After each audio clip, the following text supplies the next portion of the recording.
Hello everybody, Abed's brother here. And this is just going to be a quick follow-up to my Assassin's Creed Odyssey video on my RX 470. I just started playing a game on Steam called Prototype. It's an old game, kind of a classic game, and I'm getting into it, but I had to do some tricks to get it to run, and one of the things I had to do was disable hyper-threading, sequential multi-threading, on my Ryzen 7 2700. So I thought this would be a unique opportunity to see how Assassin's Creed Odyssey runs on basically an 8-core, 8-thread CPU. And you can see in Task Manager here, Ryzen 7 2700 8-core processor. I only have the 8 cores, 8 threads here. So SMT is definitely disabled. Now with the, so let's get it started here. Now with the single core performance of the Ryzen 7 2700, I think Ryzen 7 2700 in its current form with just the 8 cores, 8 threads is about as fast as an Intel Core i7 4790. That's just an estimate on my part. I haven't done any of the testing, but I know the Ryzen 7 2700 single core is very close to Haswell. Intel Haswell, which was the Core i Series 4000 CPUs. So I'm expecting it to be about that level. You can see we're only showing 8 processing threads here. So I think this will be an interesting experiment. I'm not planning to do another hour-long video. I'm probably going to piece this together of different parts. This is the exact same system as I used for my other video. So, you know, 16 gigs of RAM, RX 470, solid state drive, all that good stuff. And Radeon Chill should still be disabled. That's why I'm hitting 138 FPS right now. But let's just go into the options menu so you can see that everything is still the same.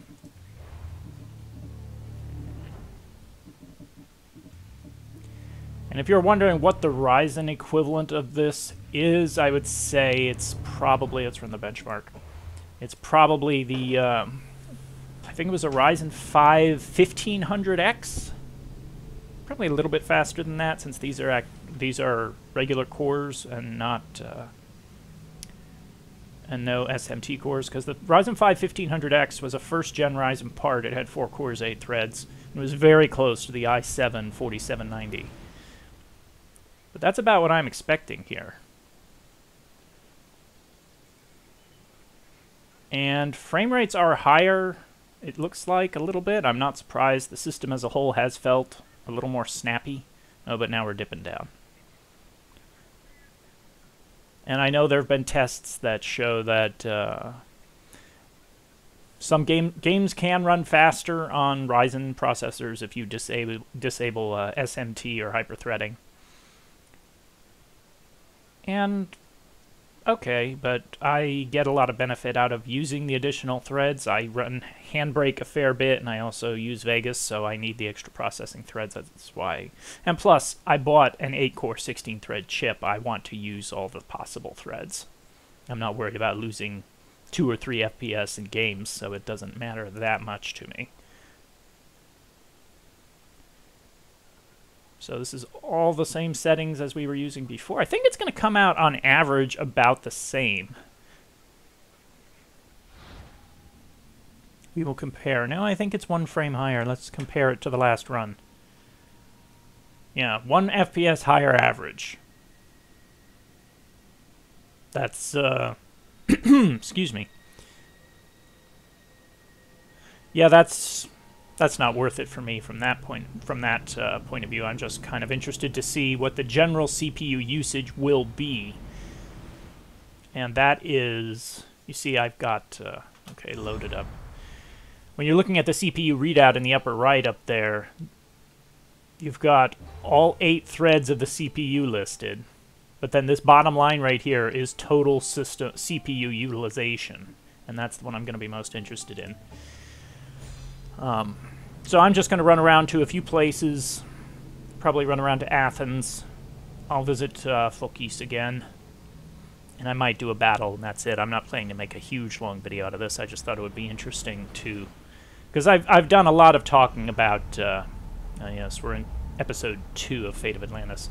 I've done some talking about... you know, what CPU I think is necessary to run the game. And...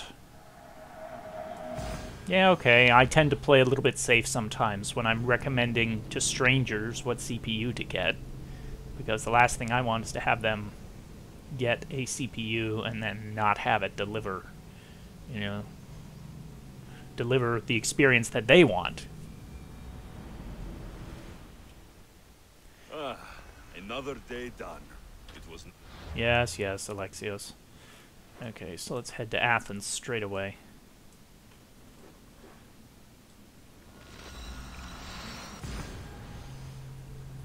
I'm expecting to see between 70 and 90% utilization. Maybe that won't be the case, because these 8 CPU cores now, these are in 2 modules, so they are having to share data across the Infinity Fabric. Yep, they're 77%.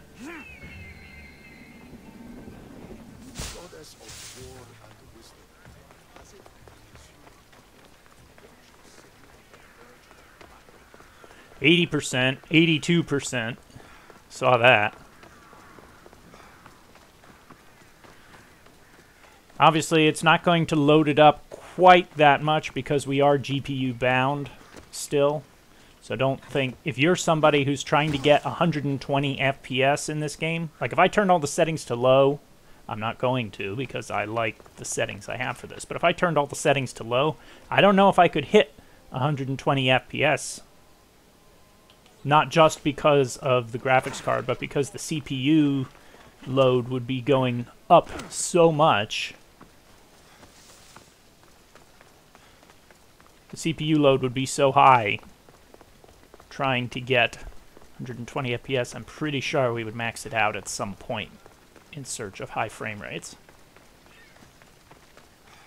I have to say, getting back to Prototype, which I was starting to play, I'm very impressed with the crowds in that game.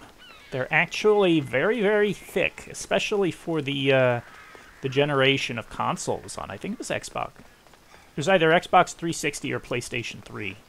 I forget which, but it's obviously regenerating character models and all the rest of that, but still quite impressed with how that looks for its age. But I did have to disable hyper-threading to get it to run, which is kind of disappointing, but I really wanted to play it, so that's what I had to do. Yeah, you're seeing 75% load. I'm seeing that quite a bit through here. I expect it'll be worse, and I don't know. The graphic load will be bigger in Phokis, so it probably won't be that bad. But if you just fast-click to this part, this is a Ryzen 7 2700 with hyper-threading disabled. So 8 cores, 8 threads, and it's basically 2 4-core modules connected via Infinity Fabric. That's what this is. But you can see the load is pretty high. So comparison, I would say, oh wow, 87% there. So for comparison, if you have a Core i7-6700K, you're almost certainly hitting higher frequencies than what I've got here. This is an all-core overclock to 3.7 gigahertz. And you're probably faster because the i7-6700K had a faster IPC, better instructions per clock, so you're definitely not going to see the same at all. But 4790, Core i7-4790 Haswell era CPU should be performing very, very close to this. And if you have a 4790K overclocked, then you'll probably be doing better again. And I'm using a Radeon RX 470, and there have been tests done that show that the Radeon drivers actually... Oh, crap. Painted myself in the corner here. The Radeon drivers actually have some additional CPU overhead. They basically takes depending on the game, it can take more CPU to run a game with Radeon than it does with NVIDIA. It's not a universal rule, but sometimes it's true. That somebody actually did a test of... I remember back in the day, somebody did a test of Radeon versus NVIDIA on AMD FX CPUs. Remember those?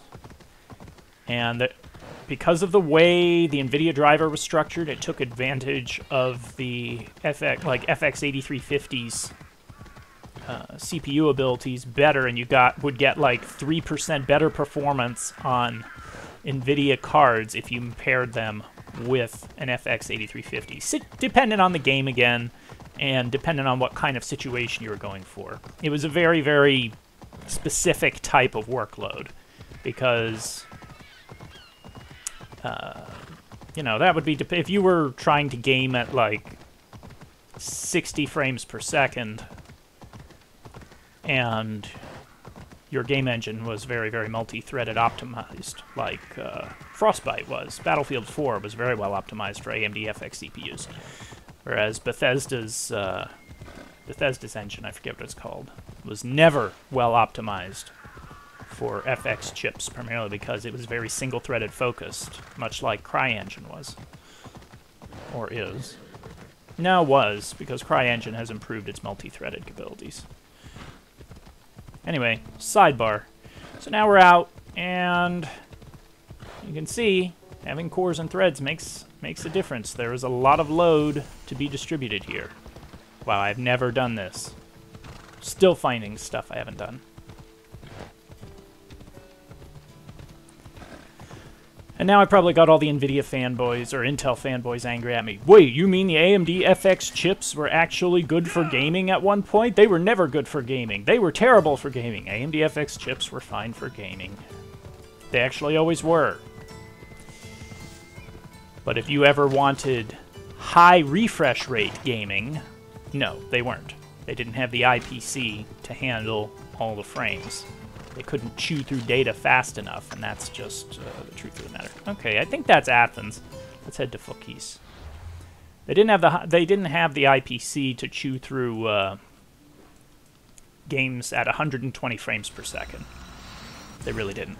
If you wanted a game at 60 frames per second or even 75, an AMD FX chip could do fairly well. But that was and even up to 4K, because obviously at 4K you're going to be GPU bound, not CPU bound. But that's why the AMD FX chips have hung around for so long, even now.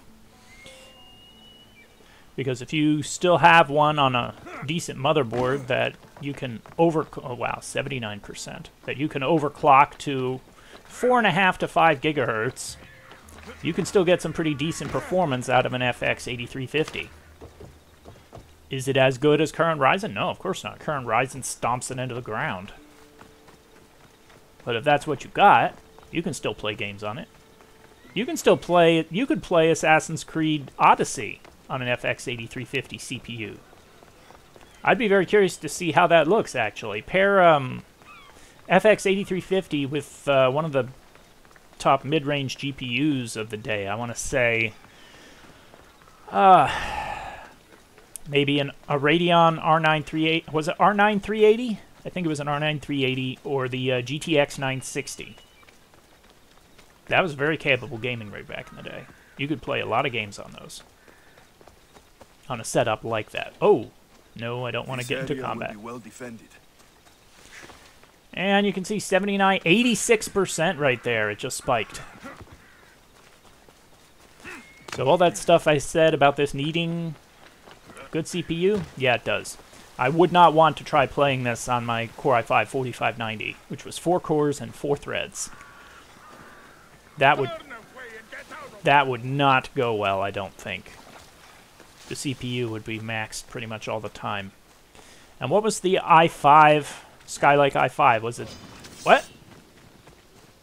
Who is it? Oh, wolves. I hear them. What was the Core i5 from Skylake? Was it the i5 6600K? I think it was. even heavily overclocked, I do not think an i5 6600K would handle this game well. You're going to be right at the limit. You're going to be loaded up to, the CPU is going to be loaded up really, really heavily. You know what? I don't like doing this at night. I want to get some more daytime with some more shadows and stuff. I want a safe place to meditate.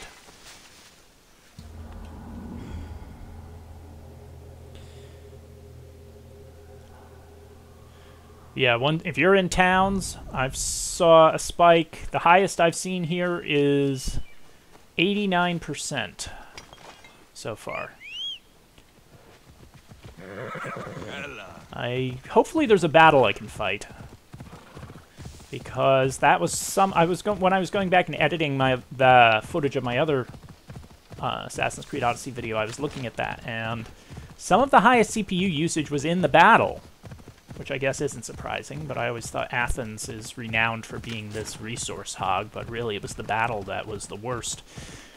My regular, with all cores and threads enabled, my Ryzen 7 hit 52% utilization, which means that would max out this particular configuration with SMT disabled. Do we have a battle? Yes, we do have a battle. Okay, I want to see what side... Oh, okay, we'll side with Sparta. And it's going to be a bit of a ride to get there. So let's go to the spring.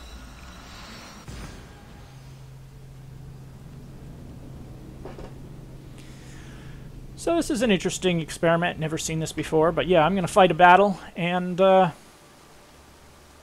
guess we'll call it at that, really. I'm not really looking to do an extended gameplay review or anything like that.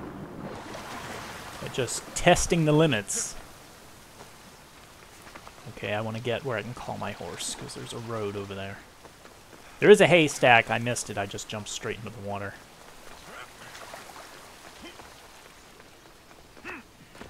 Does the game seem more responsive? It almost does. It feels like I am playing at a few FPS higher than normal. But if I wind up maxing out in the battle, then that's not going to be a worthwhile trade-off, at least not for me.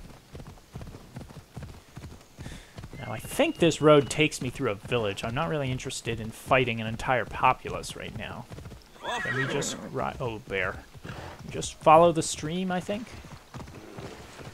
You would never be able to do this in real life. Whoa! All the stones would make it too tricky for the horse to traverse. Horse would probably wind up breaking a foreleg very quickly if you just galloped on the stream. But this is video game land.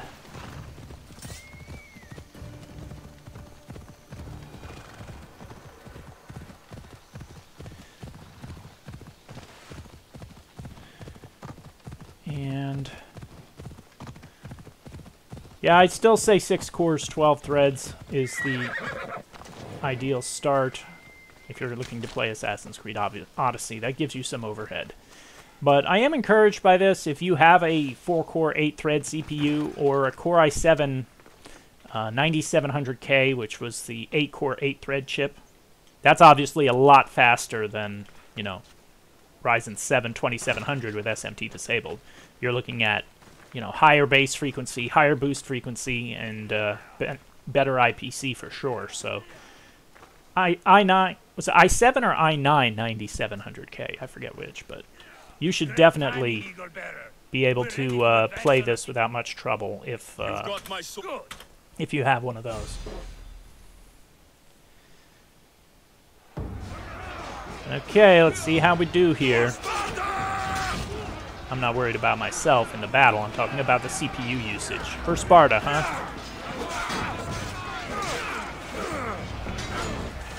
I'm just going to play the battle, and hopefully we'll...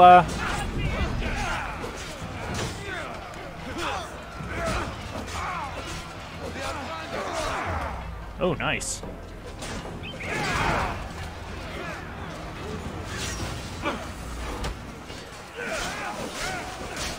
I'm doing so much damage at this point in the game.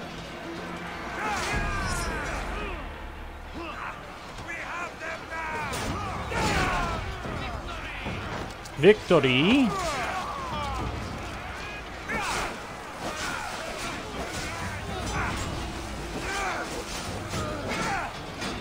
Ha! Oh, shit.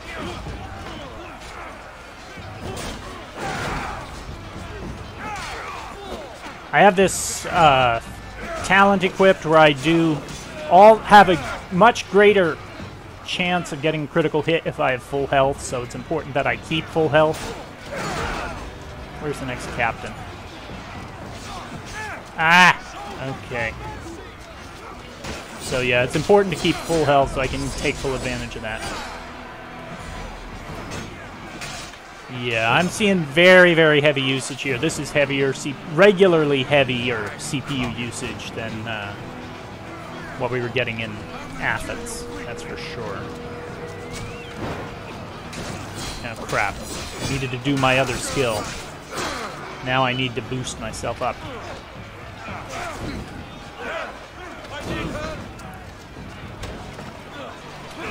Shit. I don't have any adrenaline right now. There we go. There we go. Now I got one. And he targeted the wrong one.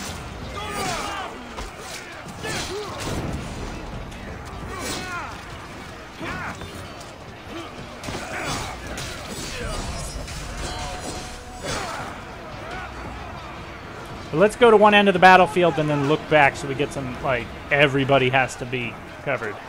78, 77. Oh, shit, I'm getting shot.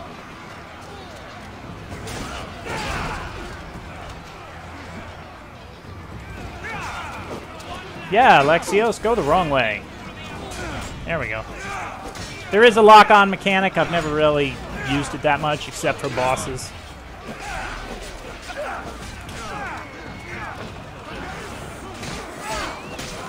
Haven't really seen the point, really. Because especially by this point, most enemies are going to go down too fast. Hey, come on! Why am I dying?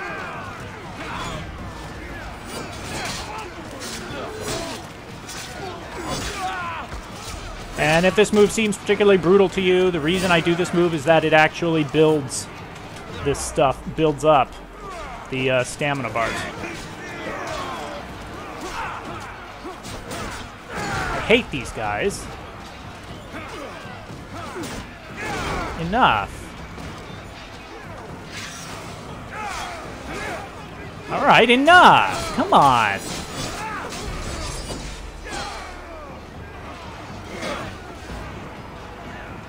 Get out of my way. Why do I have all these shield guys on me?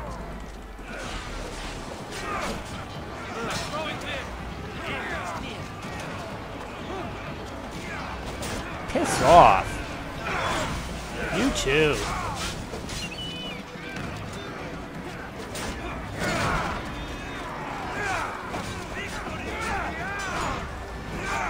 Oh, we're gonna win this. I'm not worried by that.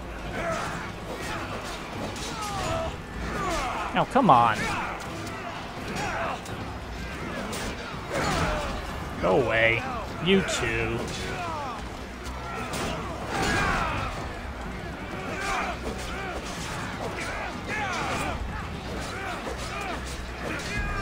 Yeah, we just about got this one. 94%! I saw that. Yeah, you're going to be maxed out here with a lot of different builds on this.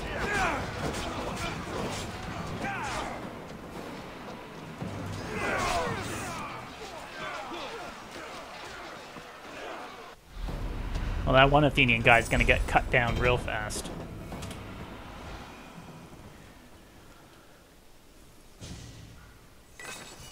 Well, I feel like that's kind of the story here on Ryzen 7 2700 with no hyper-threading or sequential multi-threading. As I said in my other video, you need a lot of CPU to run this game. The only thing I regret not doing in the other video is I never synchronized a viewpoint. That was I was so into everything else I was covering, and I completely forgot to synchronize a viewpoint. Let's travel to Corinth and we'll synchronize.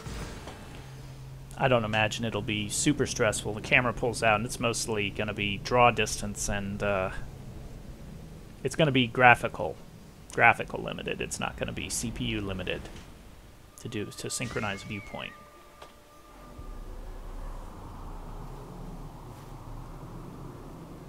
Yeah, 60, 61, mostly around 60%.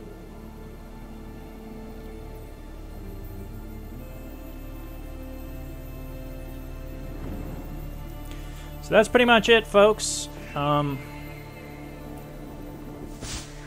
Obviously, if you're somebody who has a, I forget whether that's Core i7 or Core i9. I think it's Core i7 9700K. Because the 9900K is a Core i9.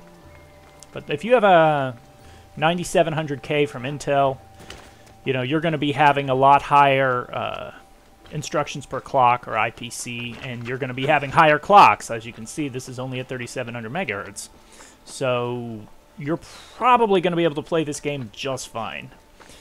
If you have an older CPU, like a Core i7 4790, or even 4790K, you're going to be facing something pretty close to this. You're going to be having some pretty high usage scenarios. And if you have an older 4-core i5 with 4 cores, 4 threads, good luck, because this game uses way more than that. More than just 4 cores, 4 threads. Alright. Thought this was a kind of an interesting video to make. Hope it was useful. If it was, please give it a thumbs up, and if you've tried playing this Assassin's Creed Odyssey on, you know, on one of those older CPUs, any older CPU really, whether it's an AMD FX chip or a Haswell chip, leave a comment. I'm curious to see what kind of performance you've gotten out of your older systems. Thanks for watching.